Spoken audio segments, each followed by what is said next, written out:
right, welcome back everyone to Conquering Conversations. I know it's been a little bit of a break as we've been busy running school and wrapping up the school year, but we definitely wanted to get one more episode out before we tie a bow on this school year as it's going to be kind of a big year, I think, in the history of Desert Christian and where we've been and where we're going.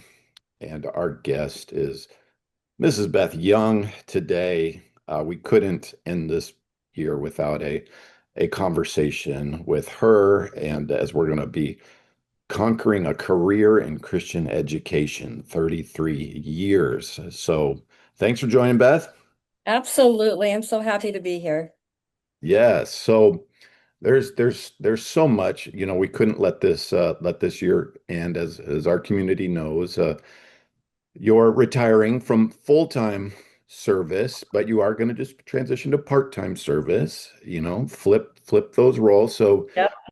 that's one thing I really want to kind of set up for our whole community is you're not going anywhere. You're going to be accessible to our families still, but maybe use this conversation as an opportunity for families to maybe set up some time with you as they kind of hear your journey, your story, where you've been and where you see us today, not just as an individual school, but just our community as a whole and families, as that's been really at the heart of your calling forever. But let's start at the beginning. Let's start, just bring people back. We got generations of conquerors Yes. that weren't there 33 years ago. They don't know how this all started for you. As like I've said multiple times, I think I can count on one hand our 30 plus year employees, you Right. know, and you're So, one of them. I'm not one of them. not yet. Not yet. We'll get there. We'll get there. Probably sooner than later. But yeah, so how did you start at DCA?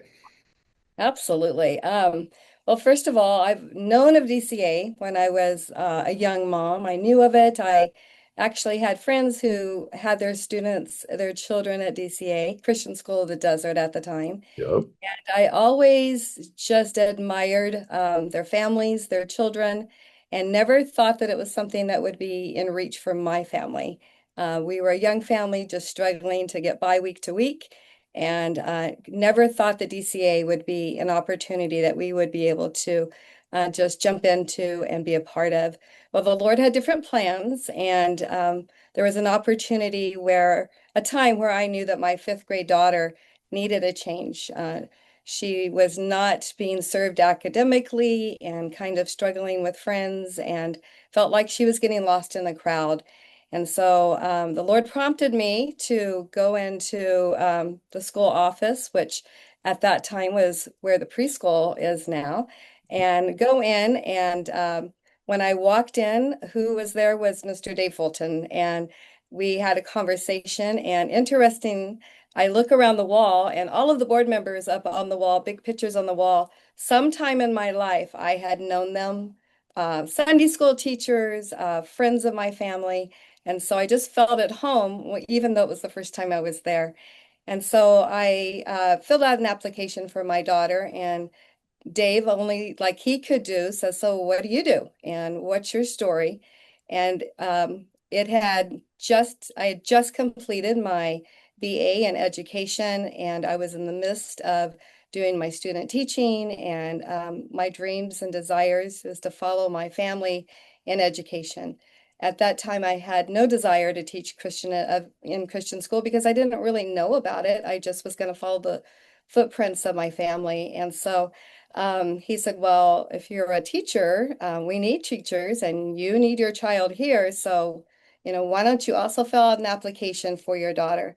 And so, quite honestly, I did and kind of thought of it as a stepping stone, maybe just like, okay, well, I'll get my feet wet and get some experience. And the Lord knew better. And I knew after probably 6 months that I wasn't going anywhere.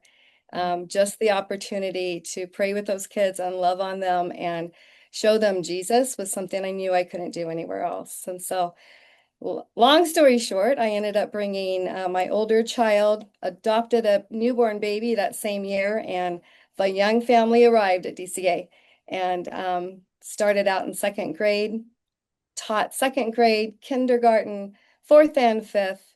And then Dave kind of pushed me or encouraged me to get my master's in Christian leadership, which was an amazing experience. And then I became an administrator, and I've loved every step of it. So that's kind of how I got to where I'm at. That's that's the story. That's That's the the story. story, and I'm sticking to What it. like that spans a lot. What Yeah. were there some real highlights as you look back in any of those stages, for you or um that you really are gonna, as you move forward, kind of cherish, like, I'm so glad I got to experience that. Yeah, I think as a mom, just knowing what my kids received here for, my kids were loved. They were strengthened in the word. They had experiences that we, as young family, we weren't giving them everything they needed in that aspect. And so we would go to church and we would do, the best that we could at home. But it was actually, and quite honestly, DCA that strengthened our whole family in the Lord. And being able to say that, um, the DCA had a major part in our family being where we are spiritually today is just amazing. Um, oh my goodness, people ask me like, what was your favorite grade? Or, if you had to go back to teaching, where would you go? Or if you got to go back to teaching, you know how I am with that. Um, each one was my favorite. There's different aspects of different grade levels and the kids. And the Lord kind of, I believe, gifted me there to where I kind of changed depending upon the age of the child. And I loved them all. I've loved the aspect of administration, getting to work with the adults and being able to see um, just the love and the time that these teachers pour into their children. And then also just the way that DCA as a whole, we truly want to, we call it RPI here. We always want to get better. We're always just trying to get better and better, and all of our teachers do that. So I don't think I quite answered your question, but I don't know. It's just all been so remarkable. There's been times in my family's life where DCA has just put their arms around us and helped us through some really hard times. And all of those memories are precious, and that's why it's so hard to leave. Yeah, no, you definitely answered. I think your testimony is a testimony of so many. As we tell everybody, we're not a church, we're not the church. We're not here to play the role of the church, but imagine having um, a Christian community walk with you Monday through Saturday as well. I mean, Absolutely. granted, church communities do that, and we have amazing church communities around us, but there's something about that, every minute, every challenge, with your children, being met with just people you love and admire and respect and you trust. And, so no, I think that's a huge highlight. If that's a highlight for you, I think that's, Absolutely. that's been a It highlight is a for the highlight, and family. it's such a blessing to know too, like you said, I'm not going anywhere. And the reason I'm not going anywhere are the people, the relationships, and just my love for what we are doing as a school. And, I know, like, I've been here for 33 years, and I hope and pray that I am able to watch the next 25 and see what God is doing. This is just the beginning, and I know that. And I may not have an office in the new front office, but I'm going to be here one way or the other, just to, in a different role, just watching and admiring and praying for and being a part of what we're doing. I'm going to continue to say we. I hope that's okay. Or Um, what we're doing for our families, and so I'm excited about the future. yeah, even if you don't have an office, Beth Young will be holding court on campus of DCA whenever needed. So yeah, don't. don't worry about that because I'm not worried. I'm not we'll worried have at all. plenty of spots I'll pull for up a you. chair. Yes. Um, so during that span, so that first year was 90, what, 1993. 1993. Okay. Yeah. So You know, nine, interesting thing, it was the year after the gym. So the gym was actually right after. So I think the dedication pictures of the gym, where everybody is out there, I think those are 93, but it was the end of the year 93, and then I came in August of 93. So the gym was brand new when I came. man, and that's really been because none of us can imagine the campus without the gym. I think Yeah. only Dave and Julie know that world. And my wife and Mhm. her brother, but yeah, but that's really been, the heart and soul moments when that building was built, like so much was unlocked, for our Mhm. school to do the things that we've been doing, to have that athletic place, but also it's been our central meeting place. But Absolutely. from 93 to now, like the shifts in the world and culture have been cataclysmic. What have you kind of seen as you've been walking it as it pertains to families and education and kids? Like, where have you seen those shifts and changes impact Yeah. what we see on campus? Yeah, and what I'm going to share here, I've just been praying about this, and it's where the world has, taken us and what's been happening. And I know some of the things I may say may seem like I am like saying we shouldn't have done this, we shouldn't have done that. I don't want anybody to think those things. It's just where we are and what's going on. And the Lord has just graciously given me the ability just to see the span of family in that time and what's worked and what hasn't worked. And honestly, what a lot of families now are trying to get back to. Um, and so I'm happy to talk about that. I think what I'm going to say isn't going to surprise anybody, but our children today, whether it be social media, COVID, busy parents, all of those different things are very different than they were when they came in, even 15 years ago. Um, Students today, a lot of them, we're encouraging them and trying to teach them, quite honestly, just how to listen. Um, where that wasn't the case 15, 20 years ago. Kids came in and their eyes were on the teacher and they were ready to listen. And today, our teachers, quite honestly, starting in preschool all the way through first and second grade at times, are honestly doing exercises to just get them to pay attention and listen. And I think that's for a lot of reasons. I think part of that is social media. Some of you may say there's, chemicals and immunizations or whatever you think it is.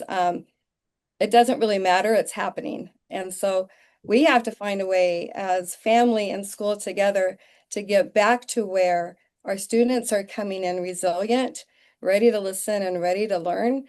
And I think that there's a way to do that. And I pray about this all the time. One of my favorite parts of this job is being able to walk parents through situations where they're just having a difficult time in a season.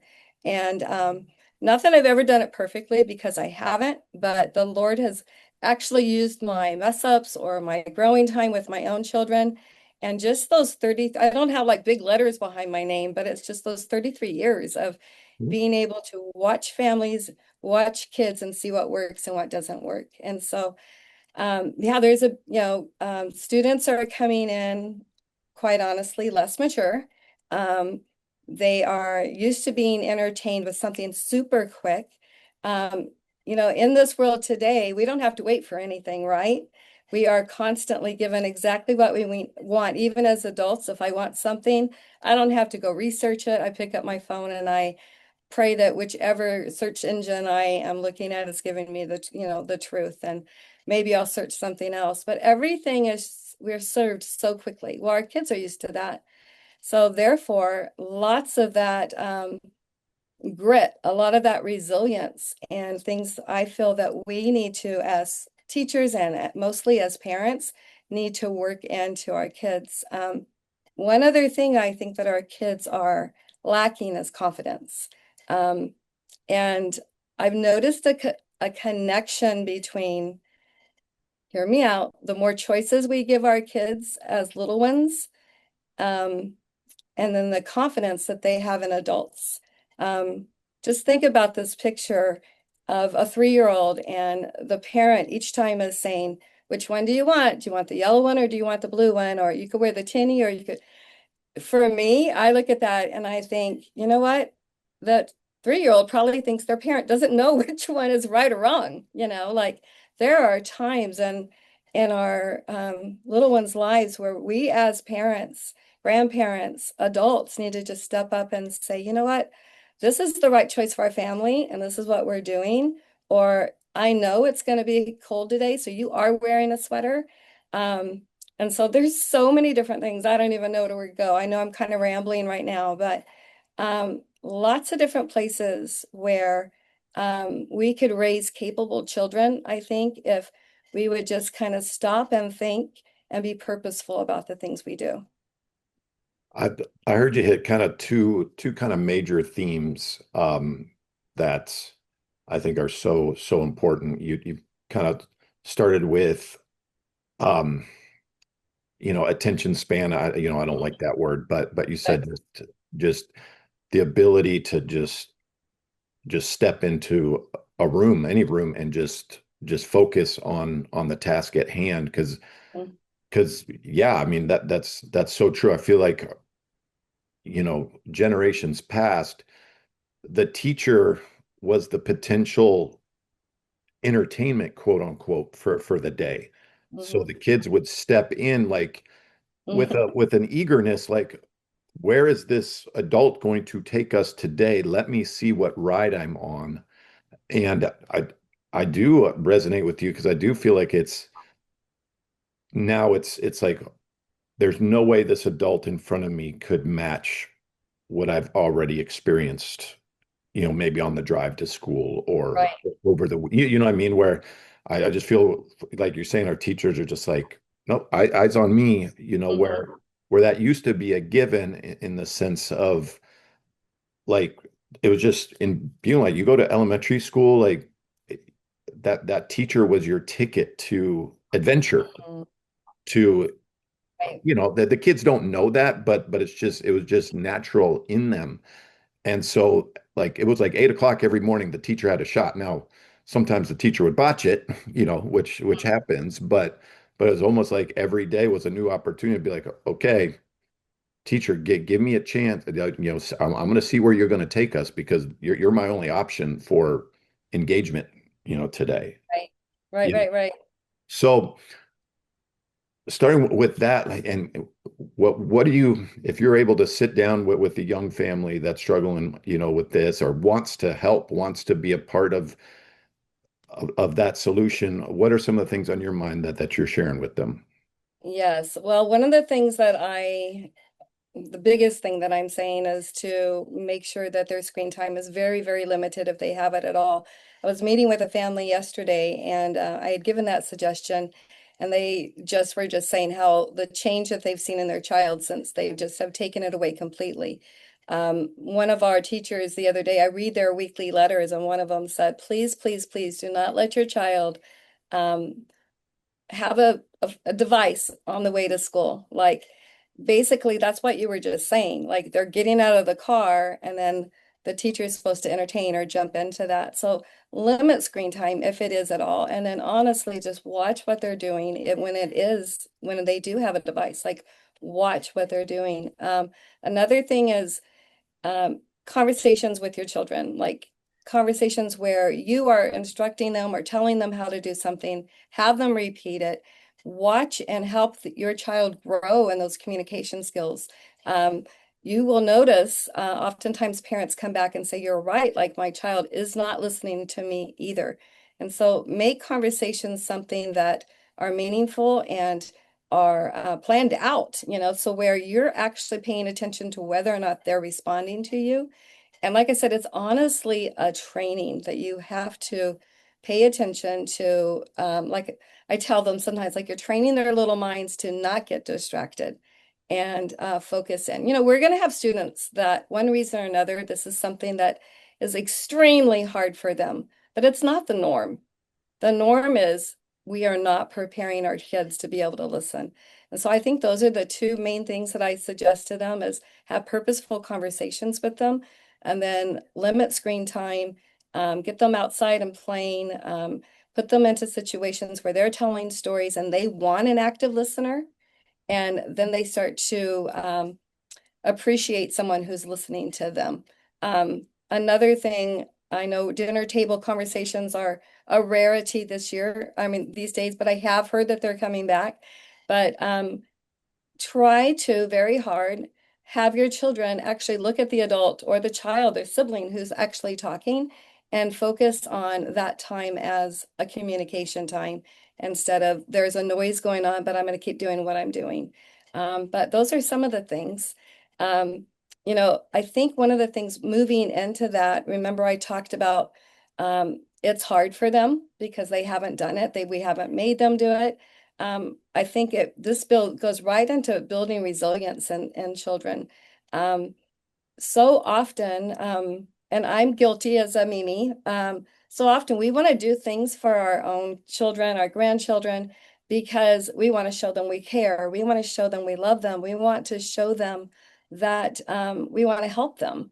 But that extra help and that taking over what they can do, a very good friend of mine, and I know she's been on this platform before, but this is Beth Ani. I'll never forget, occupational therapist, what she told me. She says, Beth, when we do something for a child, and I think she may have said this on your platform as well, that they can do for themselves, we're honestly showing them or telling them without saying the words that we don't believe that they can do it on their own. And therefore, we're going to do it. Maybe they can do it, but they can't do it to our standard. And so allow your kids to do hard things, even easy things. Um, she gave an example of, if a 2-year-old or 18-month-old can walk, they can put their socks away.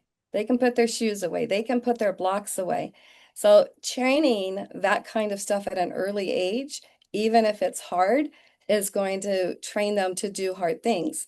I'm noticing right now in the classroom, I'll go in there and the teachers do it too. It's just like we'll stop and we'll say, okay, we are working those listening muscles. Like you've got to look at us and we've got to stop multiple times. But that's that resilience. The kids who are doing it are the ones who are fighting back, going, no, I can do this, I can do it, I can do it, I can do it. And so just making sure that we're helping build that stamina in our kids. And so having our kids do hard things and don't be their savior all the time. We want to come in and save. And you guys, this even goes up into hard things and handling disappointments, right? So we don't want our kids disappointed. And I this I have a big spot for this because I feel like if our kids are going to be disappointed, wouldn't we rather them be disappointed in a place where they are loved and encouraged and guided through that, right? Like, um, I've seen, not these people that are listening today, okay, but I know other people. I have seen parents who will save their child from every little problem.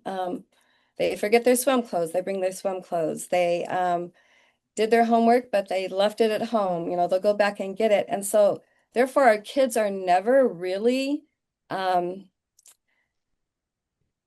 having a consequence for maybe something that they forgot, or we don't want them to be discouraged or sad about anything. And so what happens with our young adults a lot of times is they go off, and that's not the real world. We're not there to make sure that they turn in their papers and all of those things. I tell you that this is a safe place for disappointment. This is a place where kids to work through those things. And we as parents and as grandparents and even adults here, we love these kids. We want to save them sometimes from consequences or things, but we're not helping them when we are always saving them from their mistakes and things. So that's in there, building resilience, building confidence in what they can do through Christ, um, and just watching them grow. Growing's hard, right? Oh, I think that's a third theme that you just hit that I often tell parents, like, like it's the opposite of the Apollo 13 movie. failure is an option. Failure needs to be an option Yeah. for, you know, from the womb to age 18, Mhm. because like you said, now is the time that those failures won't necessarily define their future. Obviously there's sin and mistakes Right. that will happen, and that's not what I'm talking about. Kids that, they try something and they fail at it, or they make a mistake and they get a demerit, or whatever it is. Like those aren't life-defining failures, but they they build they build an important character trait within them, because there is, 18 and beyond, that there are failures that will cost me my job, that will Right. cost me maybe, like family relationships, things of that nature. Like that. So working that through now, I can't agree with you more, and Yeah. that rescue often is counterproductive. Right. And I think we want to, as adults, rescue to help them feel better, or, have them not have those consequences or any discomfort. But honestly, I feel in hindsight and just what the Lord has shown me is we are really weakening them because we're not allowing them to grow in confidence. Confidence doesn't come with removed obstacles. We have to be able to have those obstacles to figure out and learn grit and resilience. And then just know that these opportunities are going to help them grow into to whom God is planning for them to be.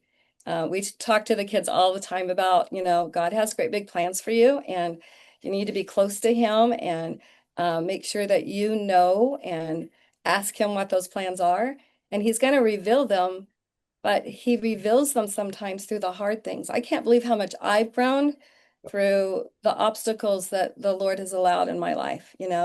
Um, I've grown so much, and I think that I would not be the person I am today if it wasn't for learning to grow through hard things. Yeah, for sure. And that's one thing I think you're alluding to this, because I've been kind of just putting a lot of thought to, and I think there's a uniqueness in the Christian parent community in modern times, where I'm interacting with some of the best Christian parents, like faithful and all in, investing in their kids. We're talking like they're they're excelling in those majors as far as like investment and time spent and intentionality.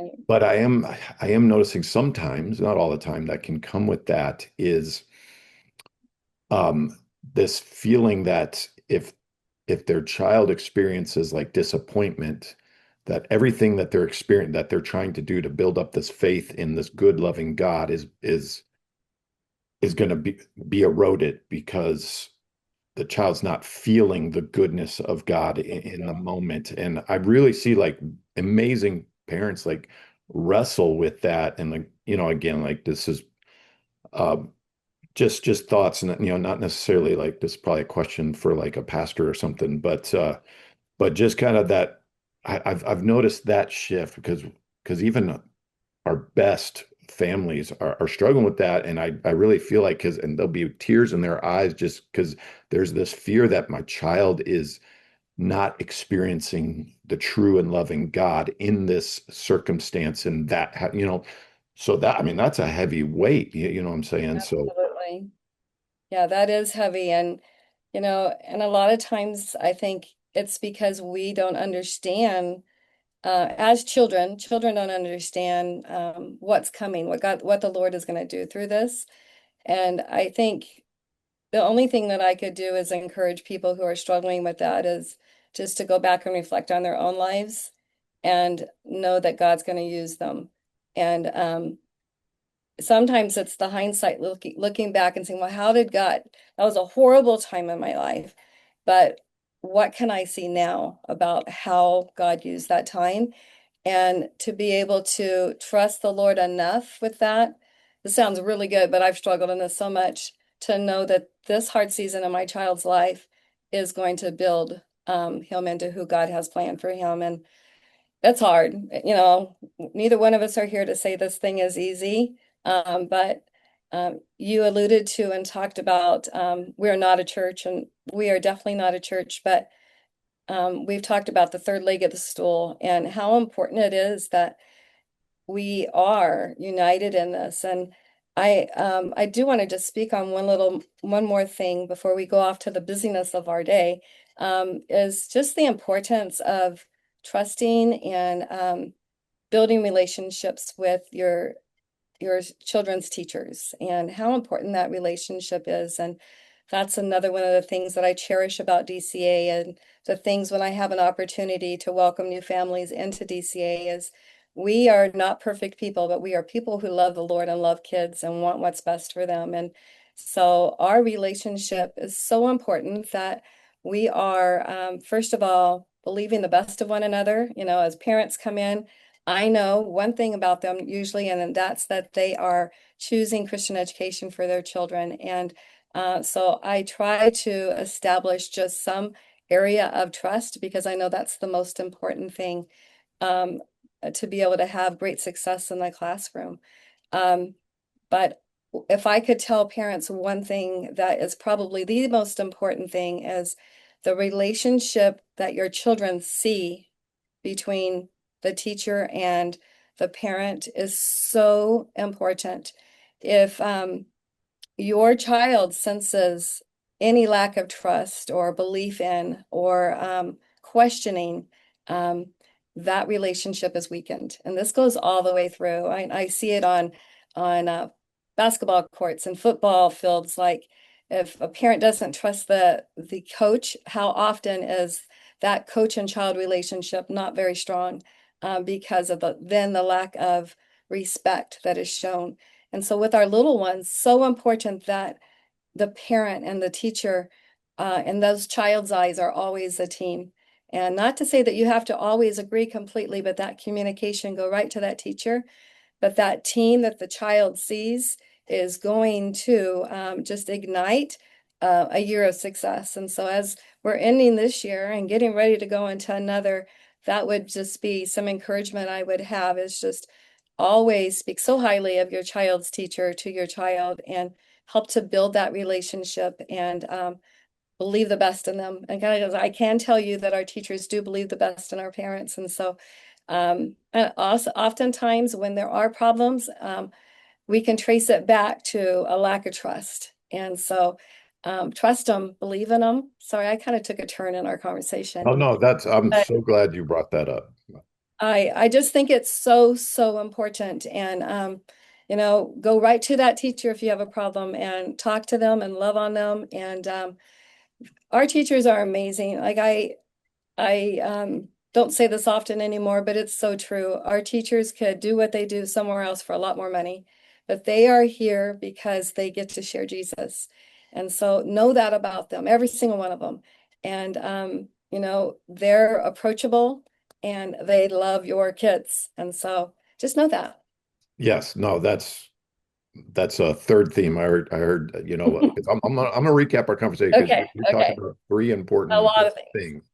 But that I'm glad you brought that up because that is a shift that I feel like I've experienced Mm. where when I was a kid, it was just a given parent teacher on the same page. Like it was just imbued in culture. I'm sorry. It just was. I know this conversation may sound like, some old people, standing on our porch yelling at people to get off our yard, but they're just, I think we would be remiss if we didn't, point some of this stuff out where I do feel like now their culture has kind of set more of an antagonistic relationship from parent to teacher, that is the kind of the automatic cultural first step is that the teacher is there for self-serving needs and they'll automatically do some bad things to kids if they're not put in check and if they're not, and so and that goes both ways. And to the parents listening, Beth has been a champion of this in front of our teachers. It goes two ways. Teachers Absolutely. teachers need to outreach. That needs to happen. They need to make sure that they're doing everything they can to communicate to their parents I'm with you. We are on the same team. We are partners, and there's a million ways to do that. So we're not just saying this is a parent thing, but to what you're saying, Beth, the more the parents engage in that proactively, Mhm. it sets the teacher at ease because they're now set up in a culture to where, there could be 24, 25 and Mhm. antagonists, Right. in their classroom, so they can kind of start a little guarded. And so, yeah, that's huge you bring that up because it's a two-way street, but any parent, whatever you can do, and I think our parents do an amazing job at Yeah, this. they do. They do. And I actually have seen a growth in this probably over the last year and a half. Um, just parents are it's getting better at DCA. I have seen that just believe the best. And because we do love your kids and we know that you're doing everything you can as parents. And so we're that team, we want to support and lift up.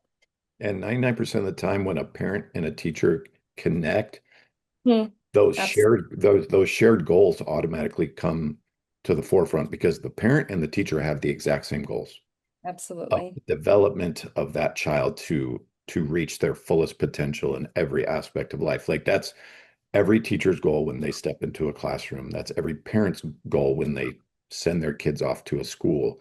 And sometimes, like you're saying, it's the disconnect relationally that can cause some perceived confusion in that. But 99%, anytime I can get a parent and a teacher in the same room just talking, that those shared goals just come to the front and everything gets so much stronger from there.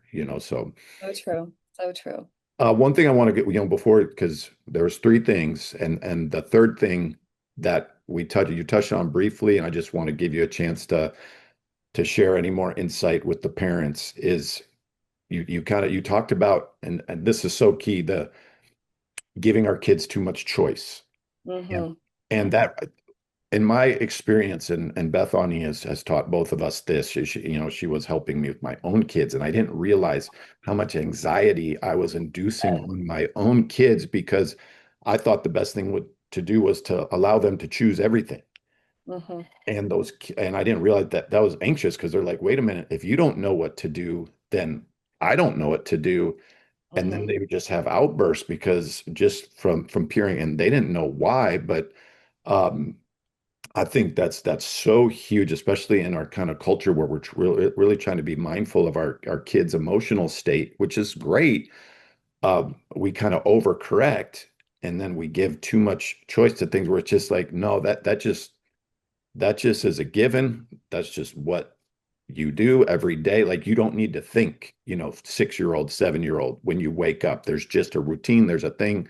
There's nothing to think about. We really try to help. That's why we give you a uniform that you don't have to, think about what shirt you're putting on. Like that's already determined, so we try to help and make that as simple as possible. But was there anything left? Because that was Yes, the major thing. absolutely. I think the greatest gift that a parent can give their child is for their child to know that their parents are lovingly in charge, quite honestly. Just like you said, I think that today's culture, parents want to give their child choice. I see a lot of negotiations going on um, because they're asking the child to make, determinations on something they're not ready for. They're absolutely not ready for. I think about a classroom where there's no structure. There is everybody do what you want to do, and just the total chaos. Um, it is given, we would all say that that's not going to work. Well, really what children need is just the peace of knowing that they're going to be guided by their parents. Children are there, their parents are there to protect them, and also that their parents are able and capable and will make decisions for what's best for them. And so I think when we give too many choices, what happens is they become anxious, they're insecure. Um, Sometimes they actually become what do you call it when you can't, it's like decision paralysis. You can't make a decision because we've been asked to make so many decisions. They just become insecure. And so the biggest gift that we can give our child is our child knowing that our parents are in charge. they're making the decisions that are what's best for me. And like I said before, like put it on like this is our family and this is what we're going to do as a family. There are so many, like I said, so many choices that our little ones are making. This is a little story and it's kind of far-fetched, but I have to tell it. And this was probably 10 years ago. So none of these people who are listening today, but I sat in the front office one day and for 5 minutes watched a parent argue with their 3-year-old on whether or not they wanted to stay outside or inside. And mind you, we were having a meeting inside. And so if the child went outside, the meeting was over. And so that control at that point, I had to say something because it just blew my mind. But it's like that child had all control, not only of themselves, but of the parent at that time. And so we have, as parents, as grandparents, need to make the decision of what's best for our family and give, that's the gift of security and confidence that we want our children to have. Um, Children need healthy boundaries. They absolutely need consistency in the home. And they need to know that you are the person who has that wisdom and you are going to direct them in that. I think in Christians' homes, especially, this also becomes an opportunity to model something even greater. And that's our family's trust in God and that He is our authority and He is our leader. He has all wisdom. And so they're going to see that in us when we are sure in what we're doing. We're taking those steps of trusting the Lord for our family and just saying, no, this is what our family does. Let your yes be yes, as we know, and let your no be no. And some days we just need to step up and make those decisions, most days, for our children. And, um, I know we've gotten to a point now where I hear this often too, like, I couldn't make her wear this. And I'm just like, put it on her and send her to school. And I know it's not quite that easy, but we can handle the repercussion of an upset child come to school. It's okay if they're upset because you made them do it. And so our kids need guidance. Our kids need authority, and our kids need boundaries. And that would just be my plea. Like, step up and do the hard thing and set those guidelines and let your kids know you're in charge. Is that bad? I mean, it can't be bad because it's true. I follow, a lot of different educators and psychologists, and it just the data is just there. And it's just a matter of are we humble enough as parents? I'm a parent of four, to accept it. And by God's grace, He put that humility in me earlier, through a very difficult child. We won't name names, but a tough time that my wife and I were having. And so the Lord used him to really kind of break us down and to get us to like just so I don't wish those kind of struggles on anybody, but like you said, those struggles bring tremendous, and our whole household transformed because we finally. Absolutely. It's going to be good for all of the kids, right? Not just the one that's struggling. Um, I actually used this conversation the other day with a student who was in my office, and I always try to give an example or a reason for. And sometimes there's just those things that we just know in our heart it's the right thing to do, and we need to express that to our child. And we can give some reasons, but sometimes also, Kirk, don't you think it's like, I don't understand everything that the Lord is doing in my life, but I know what He tells me to do, Mhm. and I trust Him. And so just relying on the Lord, and because we trust Him, we're doing that, and not to the same degree, absolutely, but our kids need to have that example of we're trusting the Lord in things we're unsure of, and I'm your authority, and we're asking you to trust us as parents. And so I pray for our parents every single day because I actually realize as well that when I raised my kids, things are different. The struggles are different and things are different. And so I never go in with a judgmental heart because I never know what they're going through. It's always just like, how can I come beside and help and encourage and pray for our families as they are being hit with all kinds of things that I'm unaware of. And all I know is that we have that common goal, like you said, of what's best for the little ones. Yep, and completely agree. It's just what we recognize, those of us with a few gray hairs, is that culture was set up to go with our parents Hmm. generations ago. It was, That's good. you could just ride the kind of cultural wave, and healthy things most likely were gonna happen.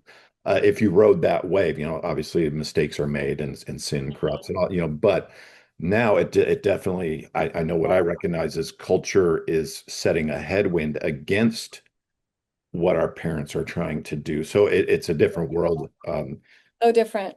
God's grace is sufficient for you, for me, for all of us. I lean on that. I can't, preach that enough to our parents. God's grace is sufficient even in this moment. But from our hearts, it's just compassion. It's just compassion for what everybody's attempting to do, and their desire to jump into a Christian educational environment just shows the intentionality.